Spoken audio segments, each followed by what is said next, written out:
මම රසාගේ තින්කින් ගැන හොඳට දන්නවා. සවුත් අප්‍රිකා ලීග් එකේදී ඔහු මට වෝනින් එකක් දුන්නා. ඒක තවත් එක විහිළුවක් නෙවෙයි කියලා මට තේරුනේ ඕස්ට්‍රේලියා තරගයේ රාස හැන්ඩල් කරපු විදිහෙන්.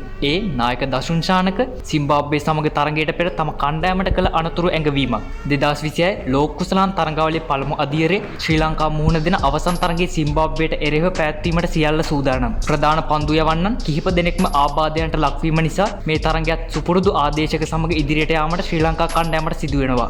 මේ තරගයේ විශේෂත්වය කණ්ඩායම් දෙකම සුපිරි 8 දෙනාගේ වටේට නිල වශයෙන් ඇතුළත් වී තිබීමයි. මේ තරගය සිය ආධිපත්‍ය පෙන්වීමේ තරගයක්. ශ්‍රී ලංකා කණ්ඩායමට අපරාජිතව සුපිරි 8 වටේ ආරම්භ කරන්න මේ තරගයත් නිසකයෙන්ම ජයග්‍රහණය කර යුතුයි. මේ තරගයේදී ශ්‍රී ලංකා කණ්ඩායමේ වෙනස්කම් කිහිපයක් සිදු කිරීමට නියමිතයි. කළමනාකාරීත්වය තීරණය කර තිබුණේ අපි සුපිරි 8ට ගෙන යන ආදේශක අත්හදා බලන්න මේ තරගය පාවිච්චි කළ යුතු බවයි. කණ්ඩායමේ පිටිකරන බලයනේ කිසිම ගැටලුවක් නැහැ. අපිට ටයිට් බෝලින් ලයින් අප් එකක් හදාගන්න ඕනි. ඒ නිසා මේ තරගයේදී ආදේශක අත්හදා බලන්න. ඒ බෝඩ් එකෙන් ටීම් එකට ලැබුණු මැසේජ් එකක්.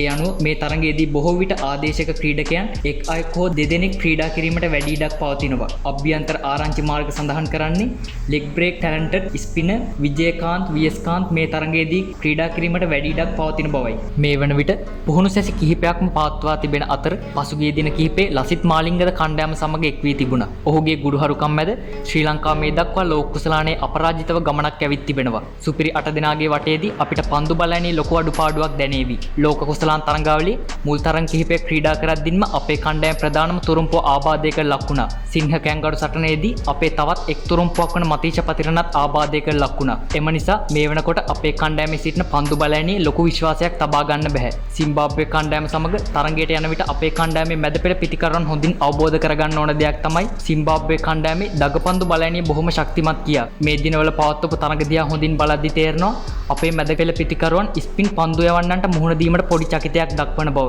මුල් පෙළ පිටිකරණය පිළිබඳව නම් ලොකුවට හිතන්න දෙයක් නැහැ. ඔවුන්ට ඕනම් පන්දු යවන්නෙක්ට ලේසියෙන්ම මුහුණ දී ලකුණු අතරට පැමිණීමේ හැකියාවක් තිබෙනවා. දැන්ට නම් අපේ කණ්ඩායමේ මෙතෙක් ලෝක කුසලාන් තරගාවලියේ කිසිදු කණ්ඩායමක් හමුවේ පරාජය වුණේ නැහැ. හෙට තරගයත් හොඳින් ක්‍රීඩා කරාවිද කියලා අපි බලමු.